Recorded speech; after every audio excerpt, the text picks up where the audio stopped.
is a lifestyle. Sports cards and we live now. Jeremy Lee in the building and every guest that you ever needed. Sports cards after hours keep the hobby heated. Updates, hobby talk like you never seen it. Sports cards live and none could ever beat it. Sports cards is a lifestyle. Sports cards and we live now. Welcome to another episode of Sports Cards Live with your host, Jeremy Lee. Jeremy Lee and Dennis Zender, Mr. DPZ. I don't usually run that video during taking stock, Dennis. It's a habit of mine, and we haven't done this for about a month. But welcome, everybody. Episode 10 of Taking Stock, hobby content collaboration between myself, Sports Cards Live, Mr. Dennis Zender, DPZ, and, of course, the Sports Card Dad YouTube network. It is Thursday night, September the 26th, 2023. Again, I'm Jeremy Lee. That is Dennis Zender right over there. Mr. DPZ, what's going on, buddy? Not much. It's good to be back, man. It's been a little bit of time, but very excited to come back and talk about cards again with you and take on another subject with Taking Stock. Well, we're gonna talk about consolidation. It's something that I think a lot of us think about a lot of the time. You know, it's something that most collectors probably consider as they're just, you know, we often are assessing our collection and making sure we're comfortable with the direction it's going in, with the direction we've come, what we've built, what we've put into our collection over time. And but it's something that we're seeing more and more people post publicly about, talking about the consolidation processes and projects that they're going through. We've seen some big ones lately. And you know, it was top of mind for me, Dennis, because Adam Gray, the Real 27 guy, has very publicly and recently gone through a major consolidation where he's moved, like, I don't know how many, but several of his best cards in order to obtain an absolute grail, a Kobe Bryant logo man, one of the first, if not the first Kobe logo man. And it's like a top of the mountain kind of card.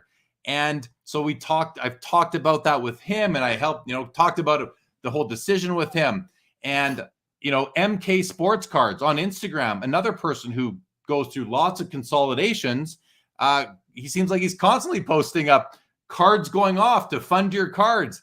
And in today's world, we have people, whether they're dealers or new companies, that are facilitating these consolidations. So I thought, you know what goes through somebody's mind when they are about to pull the trigger? And so, we'll get into it. I talked to Adam Gray today, and we talked about what went through your mind the moments leading up to actually pulling the trigger. What do I mean by pulling the trigger? I mean placing your bid on the big grail that you're acquiring, that's then going to cause you to have to raise funds to pay that bill. So that's why I wanted to talk about this tonight. Is there anything from your perspective, Dennis, that is kind of top of mind with respect to consolidation, or are you just kind of noticing the same thing that I've noticed, that it's picking up steam lately? Yeah, I do. I think it's a trend, and it's a trend because I think people are attracted to the higher end card. As you start your collecting journey, you kind of enter into this place where you're just, okay, you're getting to know things. I mean, especially folks that are coming into the hobby. And even folks that maybe were in the hobby before, you're going, hey, there's an opportunity for me to finally get into some of these cards. Maybe you have equity built up with a lot of cards you've kept that have actually grown in value, so you can move off of those and put together the capital to buy some of these cards. But I think a lot of the folks that are doing this, in my opinion, are people like myself who have come through this whole journey and went, you know what, it's great to have some of these cards, but gosh, your mentality is, if I can always go back and get it again, then why not put together a package of cards and go get that one card that I don't have an opportunity to get very often, if at all. And if it pops up, be ready for it. The problem is, this is the bigger issue, in my opinion, folks they're not ready for that. They're not prepared for that, because who is going to get rid of all their cards in anticipation for a card they don't know when's going to become available? So what happens is you have to buy it and then sell. That's usually how it works. So it is tough. And then and when you're pulling I'll say this too, when you're pulling because I've done this quite a few times. When you're pulling the trigger on the card you want, of course I'm going to justify this by selling X, Y, and Z cards. But then after the dust settles, you get the card in your hand, you go, I really need to sell these cards to pay this. That's the dangerous part, in this whole conversation. Maybe others don't have that issue, but that's something I struggle with is like, gosh, do I really want to let go of some of these cards? And I've gotten to a point where I'm actually selling some cards that I may not get back to get certain cards I know I can probably never get again. So it kind of just keeps whittling down and whittling down and whittling down. So you kind of need to figure out where your happy place is with it. What are you happy having? What do you, at the end of the day, what do you want to hold long term? And I think all of us are looking for cards that we want to hold long term. Yeah, I think so too. That comes back to the whole, all these cards need a permanent home. Now, one thing that I think there's a potential fallout from this consolidation, and that is, if you're trading away like MK, I've seen him trade away 300 for one. Just today or yesterday on Instagram, he posted a 600 card lot going off to fund your cards, providing great service. But all of a sudden, that's 900 cards hitting the market all at once that are going to need to, they're going to eat up discretionary hobby budget out there from people. And is that, this is something, it just kind of dawned on me, is the fallout, or is one of the circumstances, or just one of the repercussions of this, is it going to contribute to a declining market because we are seeing all these cards hitting the market at once as a result of these consolidation processes? I'm not saying that, it's not like it's happening a dozen times a day, 200 cards per transaction, but, MK himself has put 900 cards out into the market on two consolidations. So that's something that I'm sort of thinking about, and I wonder your thoughts on that, Dennis. I mean, it depends on the market. It depends on the collector base. I can speak to the Ken Griffey Jr. base. I put up a lot of stuff for sale that I think a lot of folks are like, why would you sell that? Those are great cards. What are you chasing that you're going to need to sell these for? Like, why would you want to let go of these? What is so great? And then sometimes it's like, well, I'm going to go get a Kobe that some of those folks don't read, because Kobe's still a guy I hold, dear to my heart, and someone I want a PC and get back into. My buddy Adam is very helpful in that. Kind of sparked that whole movement with me, upgrading my Kobe situation, Spinatron, others that are wonderful that have helped me along that way. But you kind of, I think it depends on that market. So if I'm pushing a lot of these Ken Griffey Jr. cards out there that are higher, and I've auctioned a lot of them off.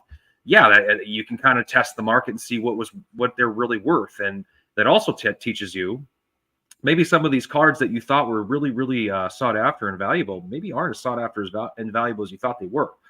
And then there's the fact that, the market's down anyway. I mean, you're looking at the economy we're in right now globally. I don't think the money, if we were to do this next year when maybe things are a little bit rosier, maybe those prices are a bit more. But let's be honest, like some of those cards that they're going to come out into the wild, don't come out into the wild when things are great. A lot of the times they come out into the wild when people need to move them. And that's when you need to be able to capitalize on them. So I don't know. I think it's a mix. There's just, if it's a small base of collectors, then yeah, I think it's going to hurt the market if you have a lot of cards hitting the market at the same time. But if you got a bigger base, like a Jordan base, a Kobe base, I don't know if it really matters. We should talk about collectible cards later, collectible players. I mean, so Adam is in the chat, and he was asked by JG, did he pay for his Kobe card last night with the cards that he sold via MC Sports Cards on MC Mondays? And he says he does say we're close. A couple more Harry Potter cards we'll sell next Monday, and then we'll be all paid. Then he responds to this. He says, I don't think it can affect the whole market in a huge way, which I agree with. But this is where I think he's right. It can influence a specific set or era or a specific card, especially if the card is advertised on a story sale and it doesn't sell the first time, then the price is lowered. Maybe it doesn't sell the second time. We see this a lot on story sales where the same cards are recycled by the same seller. Now, I'm not saying there's changing hands. I think by the same seller who continues to reduce the price until it sells because it's strictly inventory for a lot of those people. Let's go to the top and just say hello to West Texas. What's going on? Frankie's in the house. Perk is here. Filmington in the house. Sean Red says, my collection was 5,000 cards. It's now 200. I mean, listen, I'm a person that my collection is like 3,000 cards, Dennis, and the thought of consolidating, it gives me anxiety. And I mean, I do it, but I don't do it en masse. I do it a little bit at a time here and there.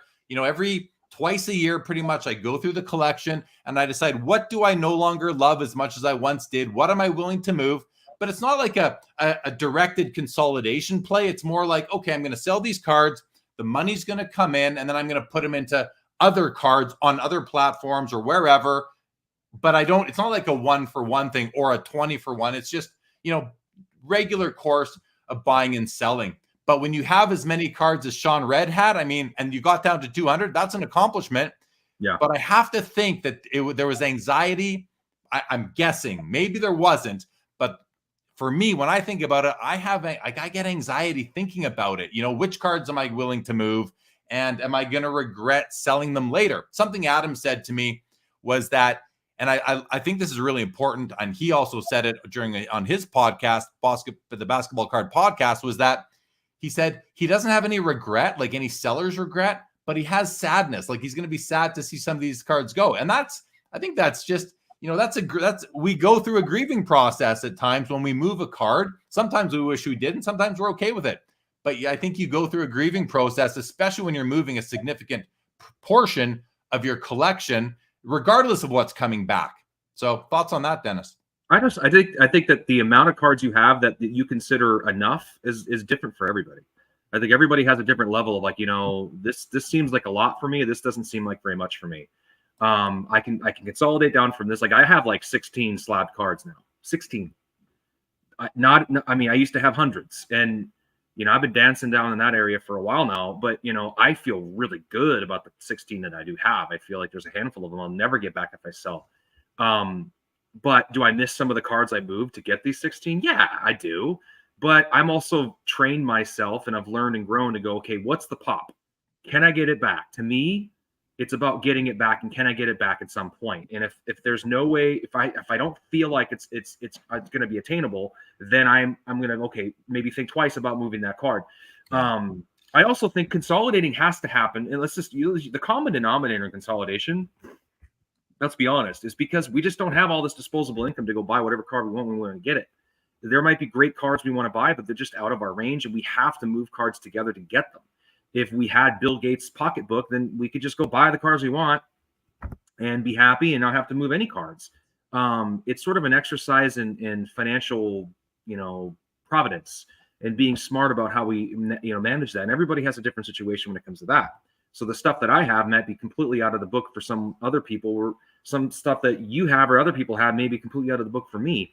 But the desires are all different too. I just think that we have to do it because we want to get some of these cards. We have to give up something we like to get that.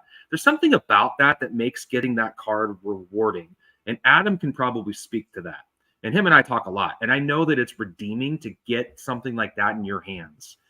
It's difficult to let go of the stuff, but when you have it and the dust settles, yeah, you're sad for a minute, but you're ultimately happy you have what you have.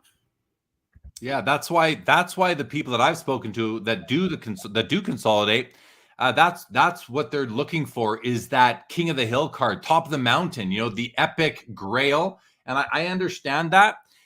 You just said something that I think is really worth saying again, or just emphasizing for a moment, which is when for example, MK Sports Cards on Instagram, I consider him the king of consolidating right now.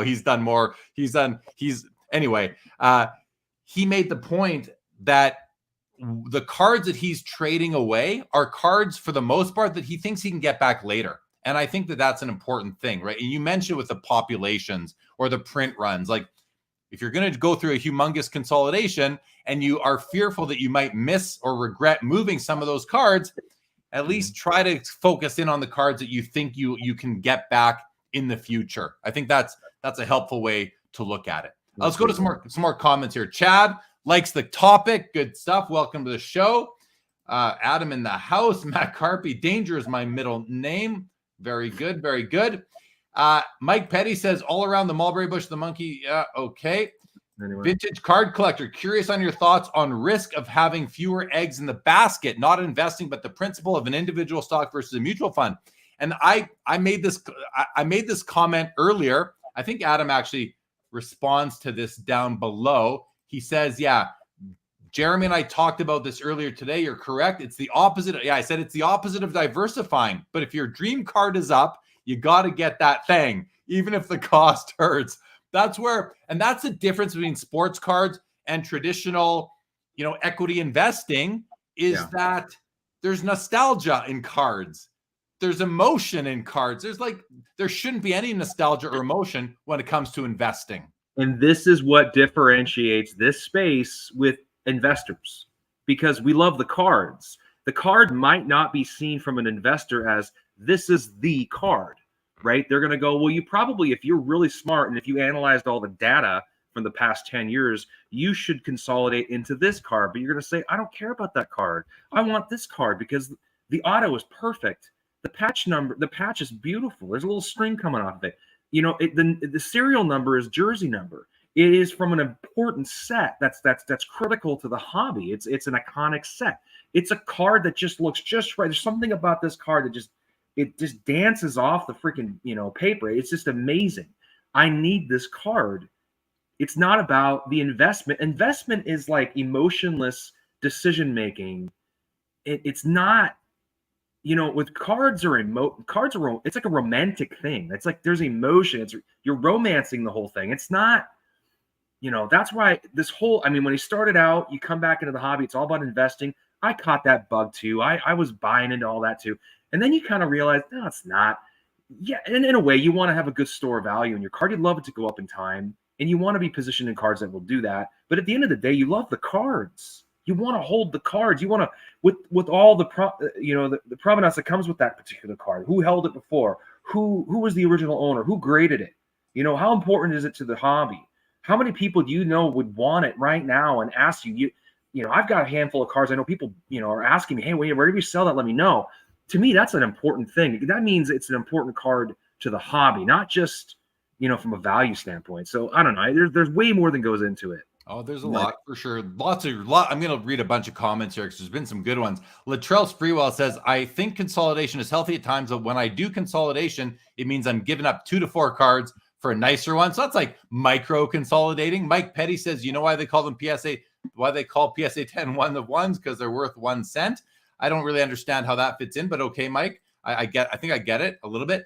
He says, my collection is consolidated 1,400 cards. Like, that's where I'm sort of at. I've consolidated down to 3,000, you know, and I think I'd like to consolidate a little bit further in some places, but every time I do, it's harder and harder to decide to choose cards to part with. House of Jordan says, I have 2,478 Jordan cards plus lots more other types of memorabilia. I think that's a good amount. Antilytics, wow, thinking of 3,000 cards gives me anxiety. Mike Truman says, no consolidation here, growth forever. Whoever inherits this mess can weed it out. Well done, Mike Truman. That's a good attitude. Tip of the mitt, good to see you. Thanks for dropping in. Redemption says, my collection started with 100 cards. Now I own 6,000 Hockey Hall of Famers, 8,000 other sports, and approximately 20,000 commons, and I love it. Yeah, I mean, listen, we're talking about consolidation, but we're not saying it's for everybody. I mean, you know, you have the people like Dennis who have 16 cards in their collection. You have some people who have, and I guess slab cards. You have some people who they stick to 100 cards. Mm-hmm. And then you've got people that it's like the more the better. There are people with hundreds of thousands of cards out there. NSE Ryan has been consolidating this week, down about 40,000 cards. Wow, in 1 week, you are efficient, my friend.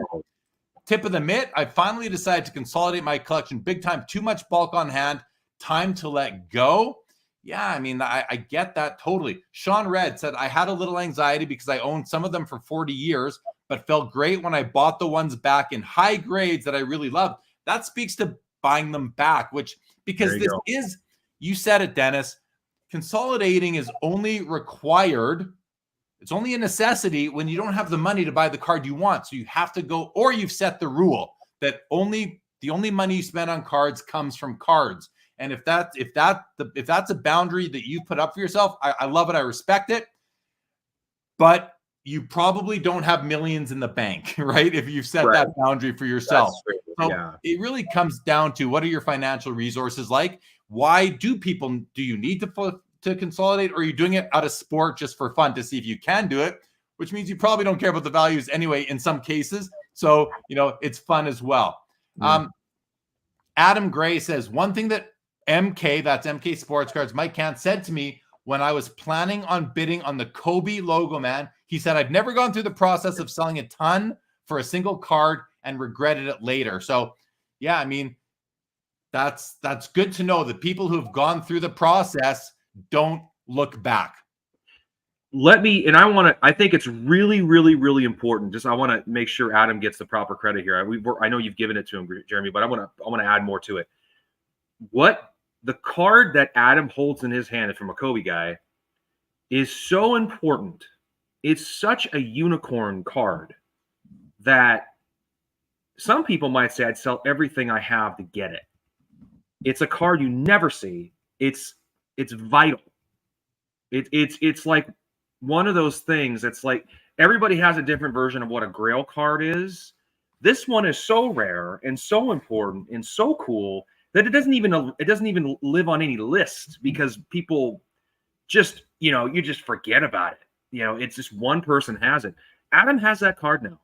So buddy, I know you're feeling it right now. But you have one of the most important Kobe cards to ever exist. And I don't know, man, as a collector, that is exciting. That is like thrilling to think about. And the cool thing about our hobby is I don't own that card, but I could be happy for my good friend that he does own it. That's something about that is really exciting too. Watching other people go through their journey, acquiring the cards that they really want and love. That's exciting. I'm not an envious person. I get excited for Adam. I get excited and cheer it on for him, because I think that's such a cool thing to how hard he's worked and how long it's taken him to get to a point where he can sell and move all these cards to get a card like that is, to me, something we need to be talking more about in the hobby. And he does talk about a lot of these wonderful stories. If you don't follow him or you don't watch him, he is a must. Just amazing content. But that in itself, to me, it's like you can't regret that. You have something no one else could ever have now. And I don't know, it is phenomenal. So I can't stress that enough.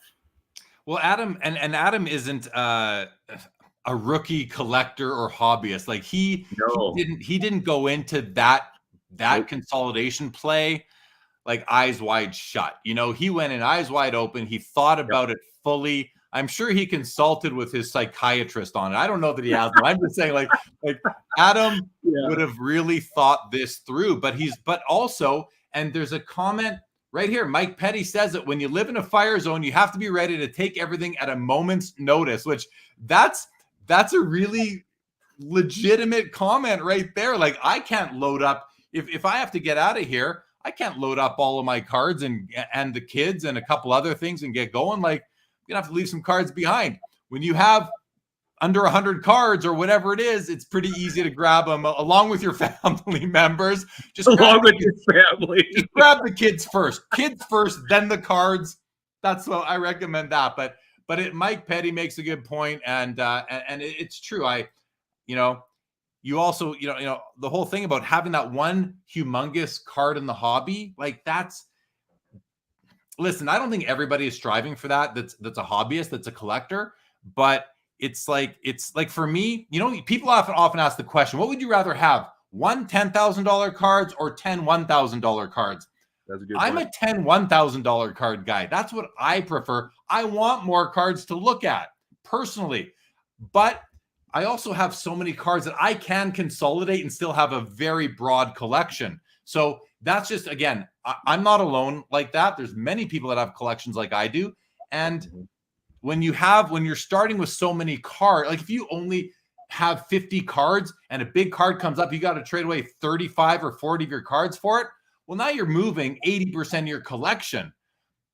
A lot of collectors can consolidate and only give up 5% of their collection. So just to throw a number out there. And it, like you said at the beginning, Dennis, it's different for everybody. In all aspects of this, what you like, how much money you have, etc. So Perk says, having a single card that is worth more than I'm comfortable with means I spend too much time thinking about it. Personally, I have to spread it around. Yeah.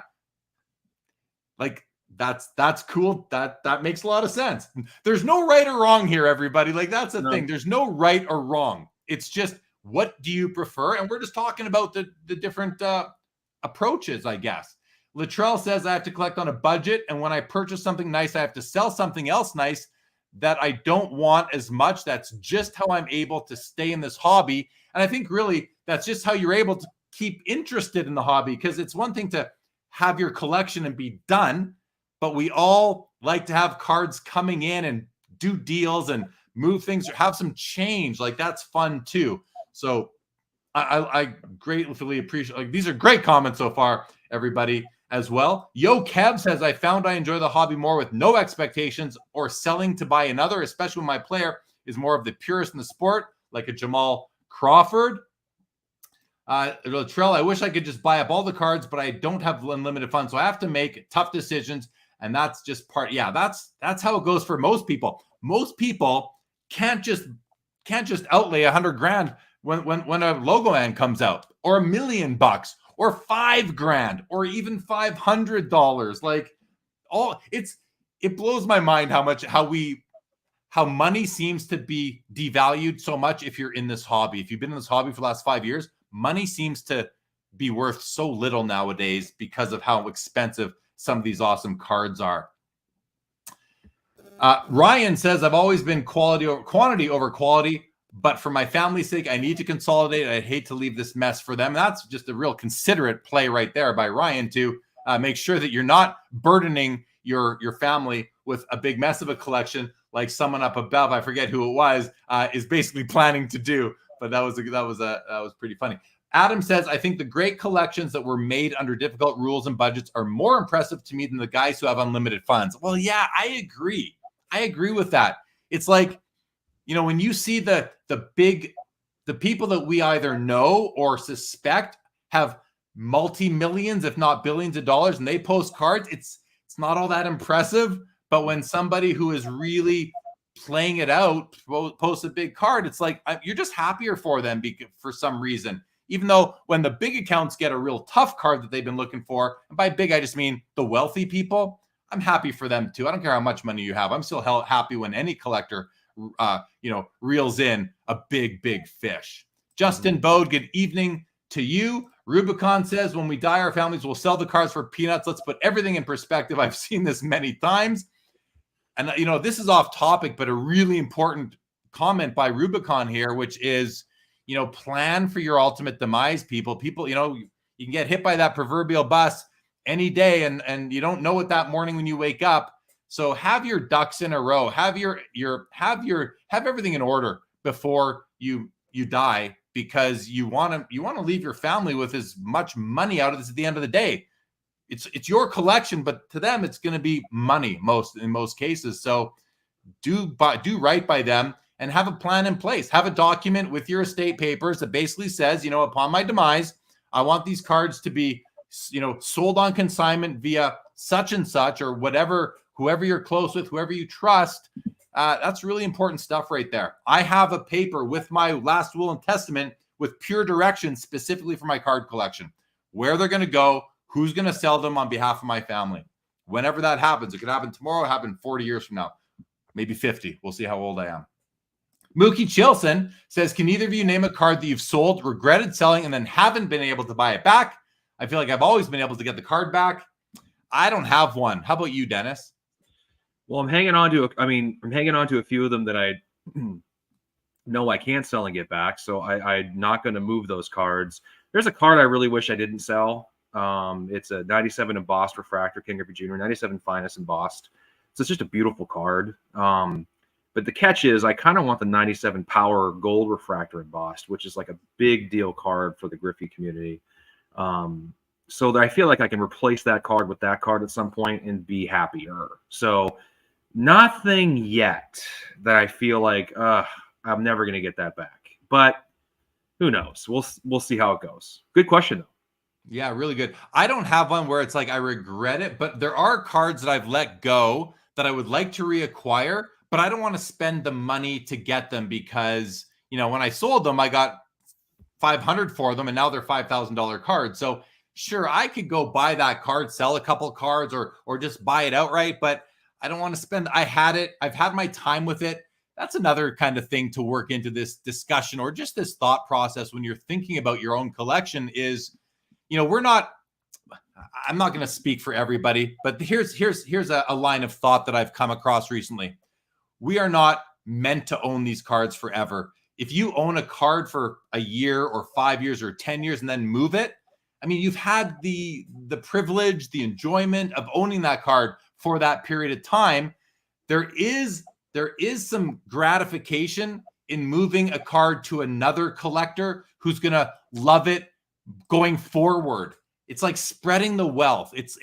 That is something that I don't think we talk about in this hobby ever, never mind enough, but just as simple as that. Like, you don't need to own the card forever. Now, maybe you do. No. I'm not telling you not to, but there's something to be said for letting a card go, as part of the bigger process. So Peeps right here says, we're custodians of these cards. Yeah, like, do we have title to them because we have possession of them, but eventually they're going to outlast us.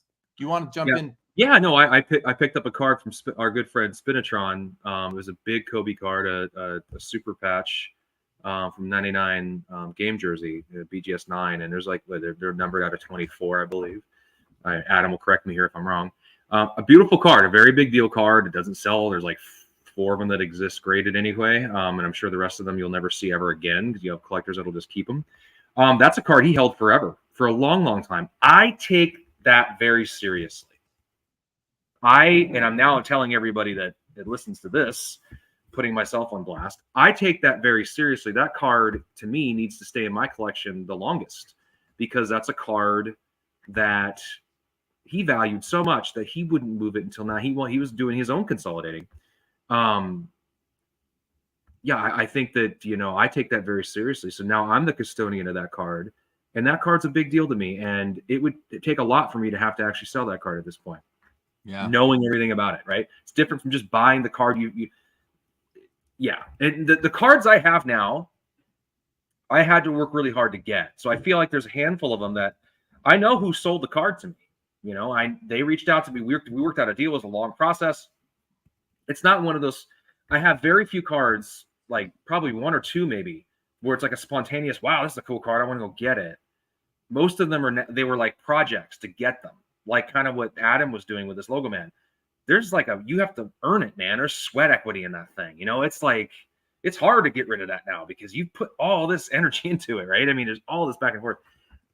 But there's something rewarding about that. Like it was alluded to earlier, like you just have all the money in the world. You just buy whatever you want. There's nothing, what's special about that? I'm nothing against anyone who has that budget. I mean, I think that's 1% of our collector, or 1% of our hobby space that can do that. But I think most of us are living this way, or they have huge collections they don't want to sell. So we're speaking to like 99% of the collecting base out there, where we have to, okay, if we want to get a really big card, we're going to have to probably sell some cards to get it, because no one's going to want to, I mean, who has got $50,000 lying around? They can just spend on a card and be like, yeah, that was the right way to deploy that $50,000. Most people tell you, go buy land, go buy a house, go invest in, go get a CD for right now and get like 6%. It seems like the hobby does attract people that have 50K lying around, because, especially during the pandemic, when people had money to spend, and cards were a good way to just have something to do, and it can be a flex for people who like to flex and that kind of thing. So let's go through some more comments here. Actually, the first one I want to bring up is Adam's, because he's responding to you, where he says Spinatron doesn't hold stuff that sucks for a long time. That's an awesome card, DPZ. So he's in favor of it. Patrick O'Connell says, currently going through a consolidation in the anticipation of a whale coming to market and being able to pounce. Like, that's another strategy. Like, you want to be able to pounce when that card comes up. And some people, like, you don't need a specific target, but you can kind of get ahead of yourself, ahead of the game here.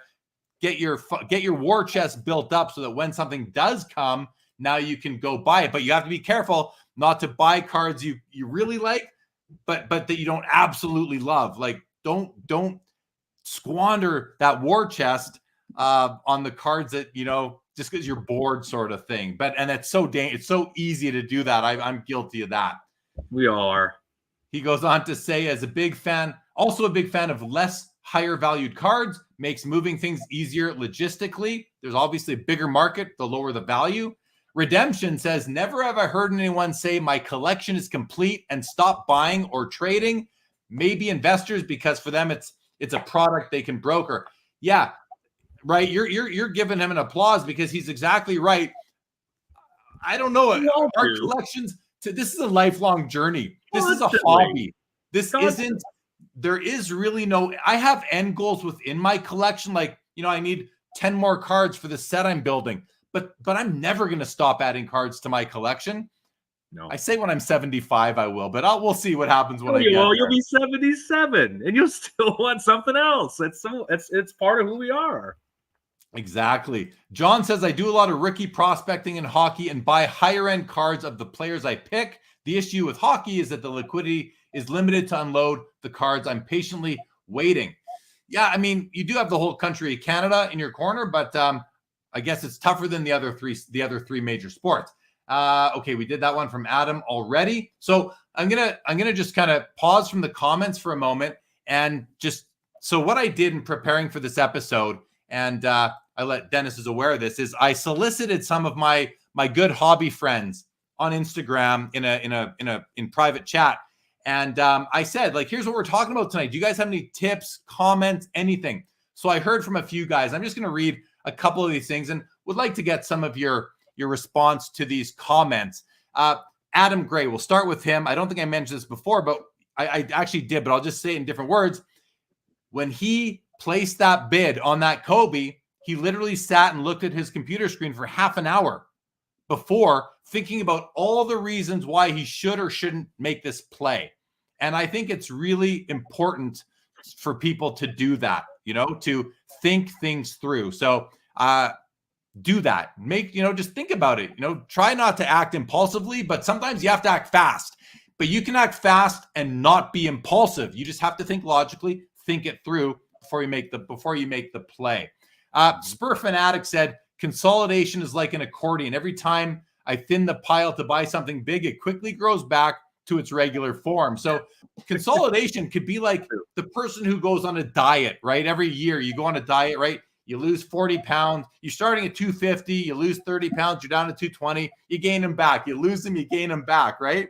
It's that roller coaster sort of ride. And then MK had a lot to say. He's done a lot of consolidation, and I think he's probably an expert at it now, not only on how to do it efficiently, but also on the emotional toll that it may take. And I can tell you, the guy isn't looking back ever. He does say it's intertwined closely with the Pareto principle, which we both have had. The father of the Pareto hobby principle is Brent Wire, deep value investor. We've both had him on our shows, and MK called out the Pareto principle. He says, as a long-term collector, it makes sense to consolidate into bigger cards to hold long, because as time goes by, the lower value cards go down and the higher value cards go up and become harder to get. And I think that is not a universal truth, but I think it's definitely a truth, most of the time, because some lower value cards do go up in value. They do, but the higher value cards that we're talking about that go up, the really important, the essential credentials, the EX2, I mean, these really important cards that cross all the hobby, right? Not just baseball, basketball. These cards, and maybe the modern cards, the flawlesses, the exquisites, the logo men, national treasures, the ones that really, for the players that really pan out, right? These cards over time, because they're so limited and they're so sought after, people that own them, like anybody who owns them, are less likely to move them, because of now there's a new element to the desire for the card, the exclusivity of the company of being you're in, owning it. That's a whole nother piece of it.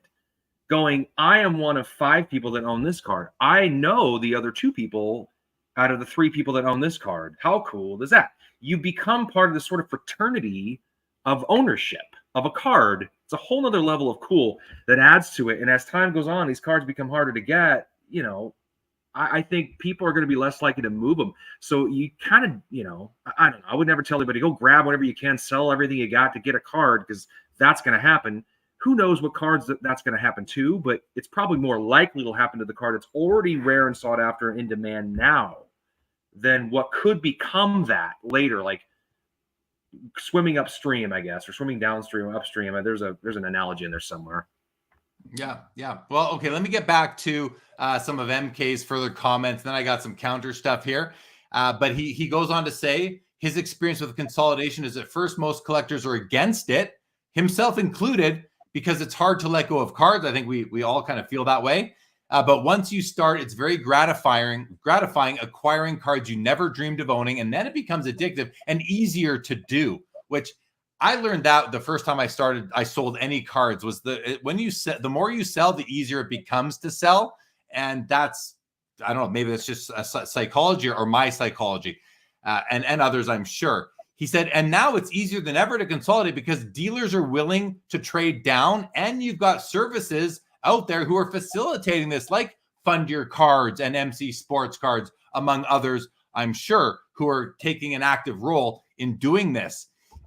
He also meant it's advantageous from a taxation perspective. If you are talking to your CPA about it, consider telling them what you might plan to do. And if this is going, I personally, and I do have experience in tax accounting, I do believe that it does allow you to minimize your tax burden. Instead of selling a card for cash and then putting it into another card, making it a trade is very advantageous. As long as cash isn't passing through, you cannot be taxed on the appreciation of something that you didn't cash out on. It's just not how taxation works. Simply to put it simply. So here's another one. He says, and this is similar to what we were talking about. It reduces your risk on very expensive cards. You don't have to worry as much about market timing, because if the card you get goes down in value 50%, he feels it's likely that the cards you gave up went down in value at least 50%, which is good. And then everything that MK runs this business by, or the way he approaches it, it all assumes that you know what you're doing. All bets are off if you're consolidating into higher end Trevor Lawrence by selling Michael Jordans, LOL, right? So it's basically trading up at the end of the day. Usually it's the smart thing to do. But then Cajun Collector, who a lot of you know, says, I'm a collector, not a consolidator. Collectors don't sell 300 cards and replace it with one. At least this collector doesn't. And that's totally fair. Totally fair to approach it that way if you have the money to buy the card you want. Although Cajun has sold cards in order to buy others, but he was done with those cards. So it's like one thing to you have to really also decide, are you disposing of cards that you love that are PC cards still, or are you moving cards that maybe were PC at one time, you don't love them as much, you've had your fill, so now you're willing to let them go. That's how I do it mostly. Cards were PC, but you know what? They're not PC anymore. I've fallen out of love with them for whatever reason. I'm now going to move these and I'm going to buy something else with the proceeds. So, but he does say, I'd rather just go spend money to buy the cards than sell what I wanted to buy, than sell the cards I wanted to own in the first place to buy more cards. And I think that's where I have the anxiety from, is I don't want to have to choose which cards to sell. It's always tough to do. So that was kind of some of the comments I got amongst from some friends. And I'm kind of sad because Chris McGill, he's gone through some consolidation, or he's going through. I heard him talking about it on the crossover. I was listening to it actually today, the Friday episode, and I believe he was talking about going through a process right now, a consolidation process. And I was hoping to hear his, but he wasn't logged in and didn't get to see the message, so I didn't get any of his tips or comments or thoughts on the topic at that time. You know, something else we should talk about here at some point and segue into is grading, and how you sometimes when you have to consolidate cards, you're taking higher grade cards and you're grouping them together, or you're selling them to buy something that's in very much of a lower grade in a different slab that you may not be used to buying. Sometimes it's the card, it's not the plastic. It's maybe, I don't know when you want to segue into that, but I think that's also a big part of that discussion when you do that. And I have something I want to say about that. So you just let me know when you want to rifle into that.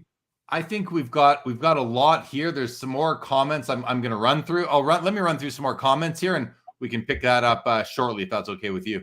Sure. Okay.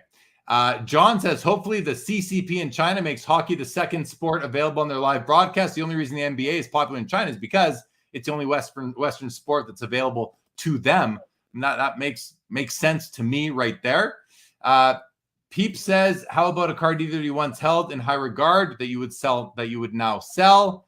I mean, I just sold one. I had a Topps Wayne Gretzky rookie, PSA 9, really, a valuable card. And, had I sold it during the peak, I probably would have got $80,000 for it, but I didn't. I got half that. And I still, 8x'd my money on the card from when I bought it. But I bought it because I thought it was good value. I sold it. I think I did well on it, and I'm okay with it. I don't need that card anymore. I've got 4 O-Pee-Chee rookies that I like more. So there's an example I have to that question, Peeps. Do you have anything to add to that, Dennis? I mean, I'm selling my 93 Finest Refractor, Ken Griffey Jr. It's an important card for him. I just sent that off for auction. I battled with it for months now. There's not very many for sale. There's like one for sale right now you can find, and they want way more than I think anyone's willing to pay right now. It's a pop 100 card, so technically there's a lot of them out there. I'm sure it'll surface again, but yeah, that was tough to let that one go. But again, I needed to pay for some cards, that I bought, and you just kind of have to do it at some point. You can't keep everything you want if you want to have certain cards. So. Yeah. Okay. Mookie Chilson says you have to build the war chest and fill it back up as soon as you deploy it. Consolidation cycle is never ending for me. All my cards have a life cycle or shelf life, except a few grails. It's an interesting approach. It's not my approach because I have cards that are not going to go probably ever until I'm dead. I'd say most of my cards are that way, but there are things that happen in life. Sometimes they come out of left field. And, that aren't about consolidating to a grail. That's what this episode's about. But sometimes you need to pay for something. You need a new roof on your house or whatever it might be. Sometimes you just need to use card money for real life. And that's completely okay. I mean, of course, first of all, they're your cards. You can do whatever you want with them whenever you want. But I'm never going to hold that against anybody. John says Canada's population is 40 million. It's nothing as a market. Well, it's not nothing. 40 million's it's California. Hack off California, you're going to see probably a recession in the US. So I don't think it's nothing, John, but I understand what you're saying. It's a tenth of the size or a ninth the size of the US. So it is a smaller market, but it's not nothing. And especially when you consider Canada isn't the only market that collects hockey cards. We got all of Scandinavia, not huge, but we got Scandinavia and a ton of people in the US too. And kind of unrelated, but we do have a very strong collector base. Not as many flippers in hockey as, basketball for sure. Newfie Sig, just about to start an eBay channel selling hockey cards almost exclusively. Will be limiting to Canada to avoid international shipping issues. Well, okay, good strategy right there. John says, if the U.S. market does not start driving hockey prices, I don't see much change in the current market. Canada is too small of a country. I agree that the U.S. market needs to jump in and help if we're going to see anything, but hockey cards aren't doing poorly. Like they're doing just fine. But this isn't about hockey cards. This is about consolidating. Vintage card collector. Moving key rare cards actually helps the market. Okay, it's a bit of a contrarian to what I was thinking. Example, not key rare cards. That's not, this is a new topic. The best vintage wrestling cards never sell. A few collectors own them all. It holds down that market. Yeah, because some people might just kind of throw their arms up and be like, well, I'm not going to get that card, so I'm not only going to not collect the gold card, I'm not going to collect the prism or the this or the that either, because if I'm not going to be able to complete the rainbow, why bother building it in the first place? So definitely understand that approach right there. Patrick says, since we're talking about acquiring big pieces, what sites, platforms are people going to outside of eBay, PWCC, Heritage? I mean, you've got consignment sellers, and I do shows covering them for MC Sports Cards, for Slab Sharks in Canada. They use eBay. But, it's any platform is game. I'm sure Alt is being used. I have to think that Alt is being used. ComC is probably being used. I think a lot of them are. Adam says, the anxiety is real, Jeremy. Picking out what you have to sell is awful. I know. I sometimes try and I just throw my arms up and say, forget this. It's too stressful. Too stressful. Latrell, I have to buy a new roof soon. Yikes, a lot to chew on. Sorry to bring that to top of mind there, Latrell. And Richie Rocket says, consolidation helps make rare cards available. Good time to take advantage and buy. Yeah. I think that's a fair point. A little similar to what I was saying earlier about how, all of a sudden with a guy like MK, who's just basically put 900 cards into the market over 2 consolidation plays, does that have a negative impact on some of those cards? Because if they're not going to sell, the price has to keep on being reduced because the consolidation facilitator needs to convert those back to cash, I think, in most cases. Hobby Champ says, I buy from My Slabs and ComC all the time. Cards AH, been holding off until the season starts, hoping to consolidate my Ultra Modern into more Superstar game use patches and lower numbered Superstar autos. That makes a lot of sense to me. Cards AH. And John says, I will be selling some cardboard to acquire my Porsche Cayman S this winter. All the power to you, John. All the power to you. All right. I mean, it is like cards are part of, I'm not going to say us. I'm going to just speak about myself, Dennis, and, nod along if you feel this way. But listen, for me, 42 years, 43 years now in this hobby, almost like immersed the whole way through. Took a 5-year, break, I guess you could call it. But my collection, I feel like it's part of my identity. Call me materialistic, call me shallow. I don't care. It's just, I'm sure a lot of the people watching this this resonates with you, that our collections become part of the way that we look at ourselves, especially if you're like in the hobby, as a full-time hobbyist. I'm not saying you don't have another job, but if you're really in this, it becomes a big part of who we are. And when you are going to carve out or remove a lot of them, it's like you're losing a part of your hobby identity, not your identity with your family, your friends, your colleagues, your career, whatever, but your hobby identity. Like the cards are so much a part of us. I feel, people who are like me, that when we move them, I need to really be sure, or at least figure that I can get them back in the future. So Dennis, you're newer back in the hobby. Do you feel like your collection, let me ask this question to you and everybody else. Do you all have a hobby identity? And I don't mean your brand. I mean, based on your collection. And not by brand, I mean, not your Instagram brand or your YouTube brand or, PC with DPZ or Sports Cards Live. I don't mean that. I mean your hobby identity based on your collection. Do any of you feel like you have a hobby identity? Oh yeah. Dennis? Easy. Griffey. He's my favorite athlete. He's my son's favorite athlete. I mean, I think most people know that I love to collect his cards, and big fan of his. And there's maybe the Kobe element as well, but that's probably lesser known. When I talk on all these different shows, Filmington or with you, I'm talking about Griffey most of the time. So I think it's that's my brand. That's, people know I like to collect them. Kind of goes back to a conversation that they've had on the crossover a few times about people looking out. Everybody knows Drake's PC loves Peyton Manning. I was at a random card show this last weekend with my buddy Ken, and we were looking at, this old guy that's cataracts. He's just selling stuff.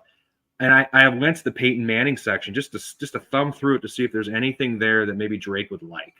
You never know. Nothing was of value there, but I think that's kind of part of the hobby experience, is that you have people within the hobby that collect certain players. Everybody knows that's who they collect. So you kind of keep an eye out for those players, those cards. There's something cool about that. I think there's people that send me like auctions of Griffey cards and this and that. And just, it may not be a card I'm interested in, but the fact that they thought of me when they saw the card means that they're thinking of me. They're thinking of Griffey and they're connecting the two. And to me, that's pretty cool. I'm not going to lie. But yeah, I think it's important to have that identity. I think we all love our cards. That's why we watch these shows. That's why we tune into these lives and listen and talk and share about cards. We do it all the time. It's all we do. And it's fun. It never gets boring because we just love cards. So it definitely is an identity. Like I said, it's still very much a niche space, but I think it's a special space when you can have all these different people that collect certain cards. I even went to the hockey section thinking about you. You know, it just, that's kind of fun. I think that whole element is kind of neat. Yeah, no, well said, man. I mean, you know, and here, Cards AH says it right here. Could someone see a card and think that's a card for you? You know, that's a special kind of place to get to in building your. And I'm trying to figure out in my mind, can I delineate between a hobby brand and a hobby identity? And I think you can, because I think, to me, and listen, this is just the way I'm defining them on the fly here. My hobby identity, I want it to be based on my collection and the cards that I'm after. My hobby brand is a completely different thing. It's based on my ideas and my theories and what I say when I'm doing my live streams and this and that, and what other people are posting to their stories, their thoughts and ideas. But then when you post your cards and you post cards to your main page or wherever you're posting them on whatever platform, that's building up what I'm calling the identity. I'm sure there's better words to describe these things. I'm just trying to, suss out this kind of this line of thinking here, which makes me then think, like, when we do want to whittle down our collection, whether it's a consolidation move or just a whittle down, I'm now thinking, okay, I'm now gonna be focusing in on my identity cards, not my favorite cards or my most valuable. I'm gonna say, okay, which are what I consider to be and I'm calling them my hobby identity cards right now. I'm gonna put those in a pile. Okay, I'm not moving those, because if I move those, I'm gonna lose a bit of part of my hobby identity. I just sold off several of my Michael Jordan cards in the last couple of months, and I lost a part of my hobby identity. I am speaking from experience here.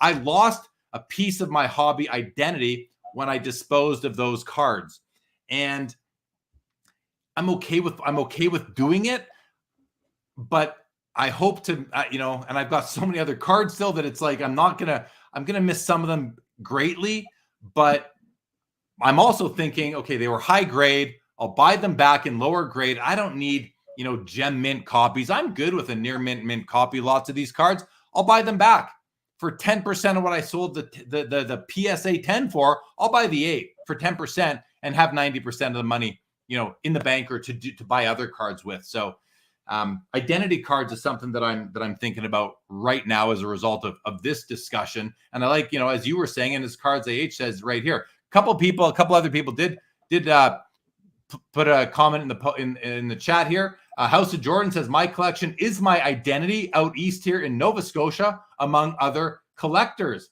Yeah, you become known for what you collect. Mike Truman says, pro set. Mike Petty says, you look like Griffey too. He kind of does actually.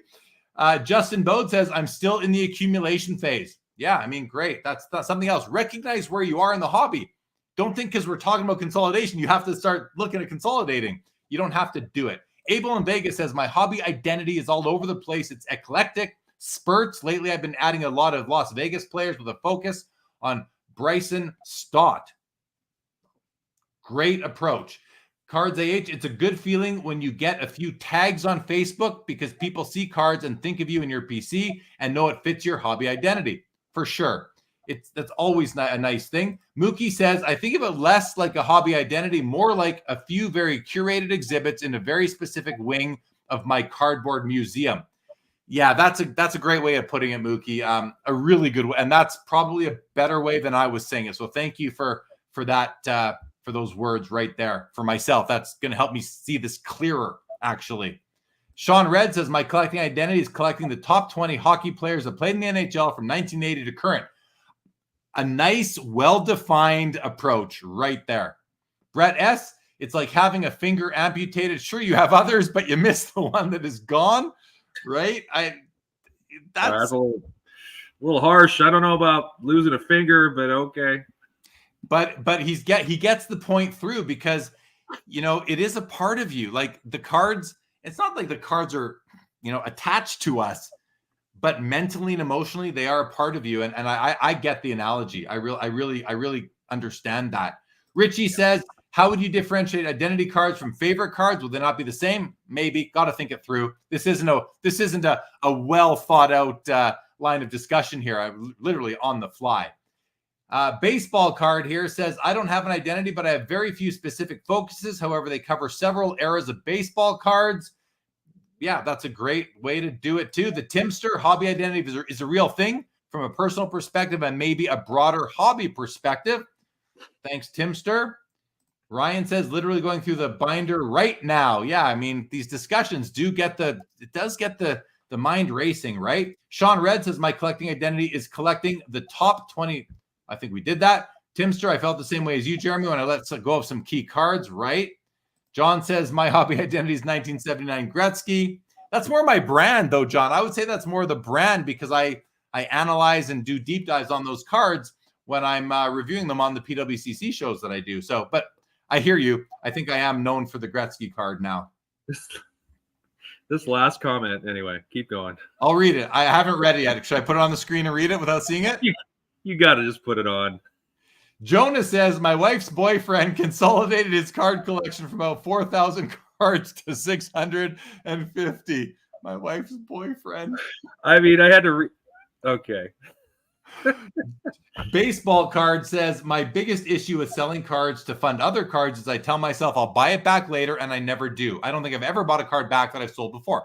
Okay, I want to dive into this comment here because I think that's okay. You kind of grow past some of these cards because you've owned it. You don't need, it's like MK says, I can buy these back. Doesn't mean he's going to. It means he can. Knowing that you can get them back because they're not one of ones or they're not PMG greens or whatever the case is, but you will, if it's like having the opportunity to buy them back is almost enough. It's not buying them back, but it's almost enough mentally speaking for a lot of people.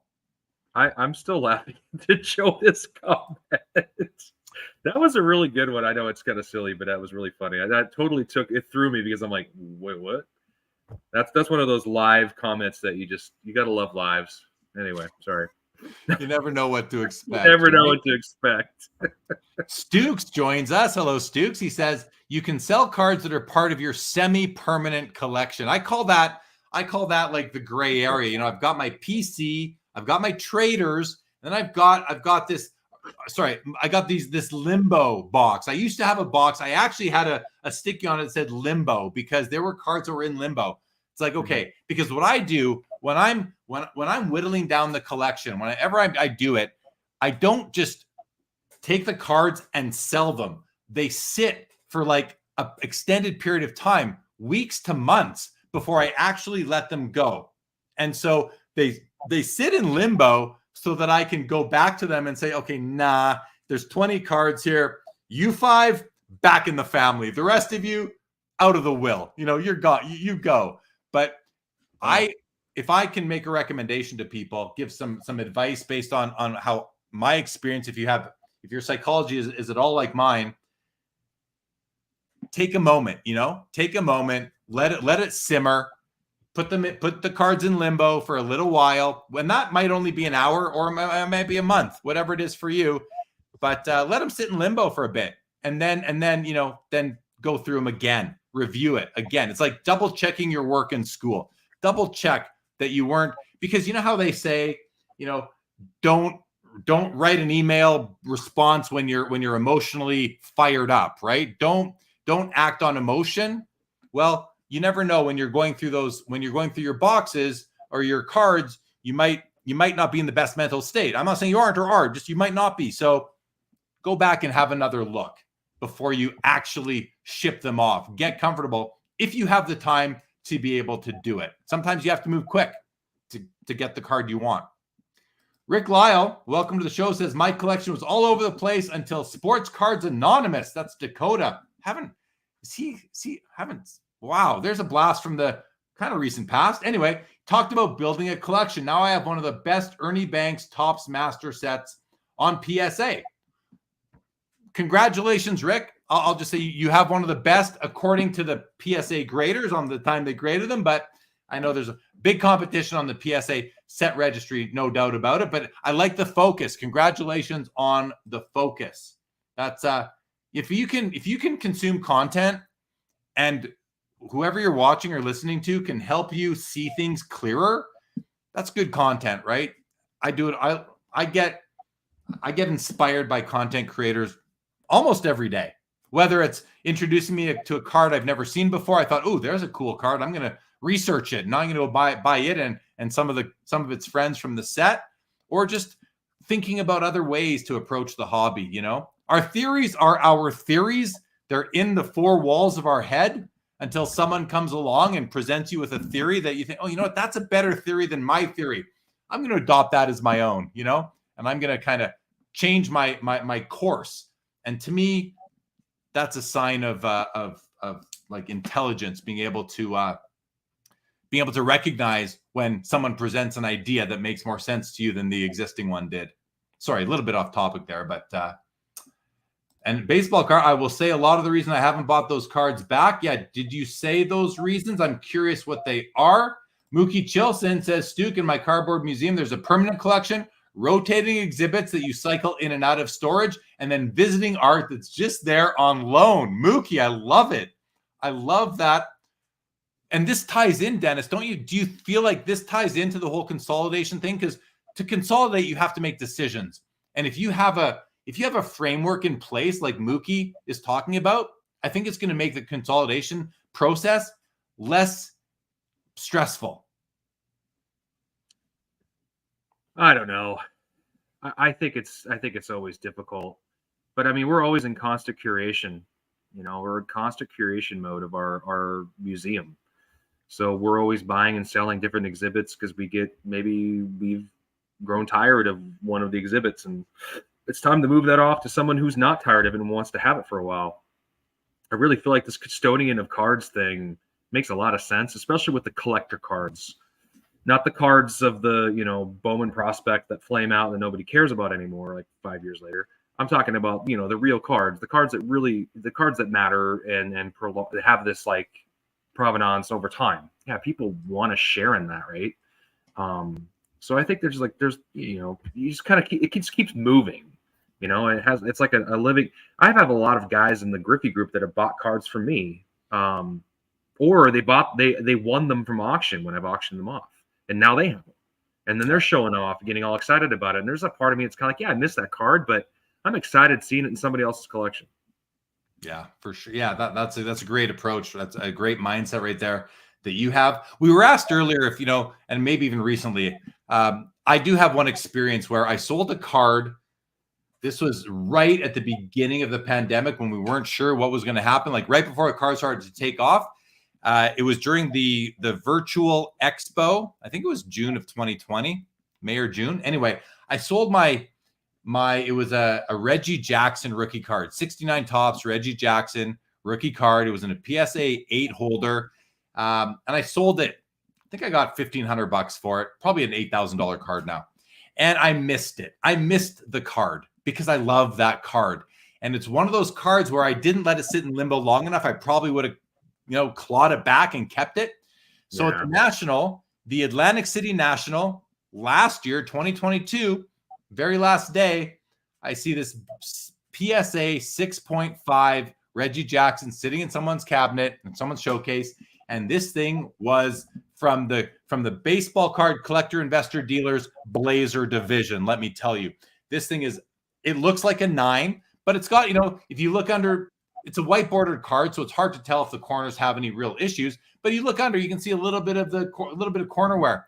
But the card is gorgeous. Anyway, I bought it back, and I love this card, and I love my 6.5 more than I loved my 8. It's like I consider it my prodigal son of my collection, because it went away and it came back, and it's not a rare card by any means, but to find the right one, and all of you eye appeal junkies and I say it kindly, snobs out there, I say that with compliment, not to be derogatory. You know what I mean when it comes to a vintage card. They're not all the same. It doesn't matter what the slab. I don't care what the slab says. I care what the card looks like. I wouldn't trade it for my old PSA 8. I mean, unless I could buy it back and pocket the money. But anyway, so if you want to go full circle on that story, then you should have the PSA 8, and he's got to get all pissed off that you welcome back the PSA 6.5 and you like him better, and you're having this big party for him. Well, he's my. I sold it to my buddy Andy, and he sold it. He since sold it, and he probably, you know, I don't know what he got for it, but he made money on it, and I'm happy he did. I sold it anyway. It doesn't matter. I got the card back, And that's the only instance I can think of where I really wanted to reacquire a card that I moved. I'm sure there's others. They're just not coming to mind right now. That's content right there. I think people like to hear. They like to hear those stories. That story you just told was cool. Like, it was interesting because, like, I didn't know you had a Reggie Jackson PSA 8. I didn't know it mattered that much to you. I remember when I was a kid. Here's a story. I remember when I was a kid, one of my best friends, when I was like in grade school, his dad kept all his cards from when he was a kid. So he had all these 1969 tops. He had the Johnny Bench, All-Star rookie card. It wasn't his rookie card, but it was the All-Star, the second-year card. He had all of these amazing cards. And I remember looking at those going, oh, my gosh. And, of course, my dad didn't keep any of his, and I was all disappointed, right? But he had all these really, really cool cards. That's 1969 set is a big deal. It's a huge deal. The fact that you had one of those cards, because I remember he had a Reggie Jackson too, and they're all in binders, so who knows what kind of condition they were in back then. And that was in that surge too, it was like junk wax era. So all those cards were getting a lot of appreciation. The fact that you cared about that card a lot is a big deal. The fact that set meant a lot to someone like me, that's another story. These stories are what make the hobby go around. That's the collector. That's the stuff. That's content, man. I love it. More of that. I love it. That's a great story. Thanks for sharing that. And there's the card in my collection right now. I mean, look, does that look any worse than a 9? That's a beautiful card, man. I mean, I know you're looking on my phone on your screen, but does this look but it still looks sharp. But you can see the white around it. It is centered. I mean, registry's nice.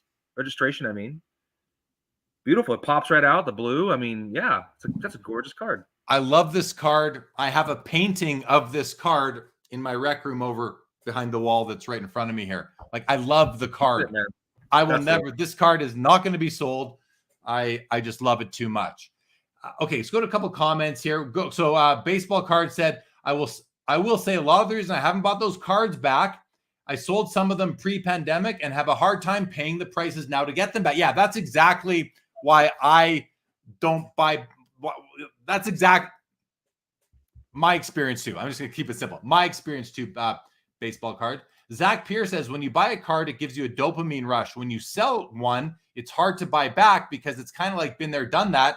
And that excitement of owning it is not there. And I get that. I think there are exceptions, like me and the Reggie Jackson, where it's like, I got to own the Reggie Jackson, sometimes you just, and especially a card like a Reggie Jackson is so easy to find, it's like, when the right one comes, I'll pick it up, sort of thing.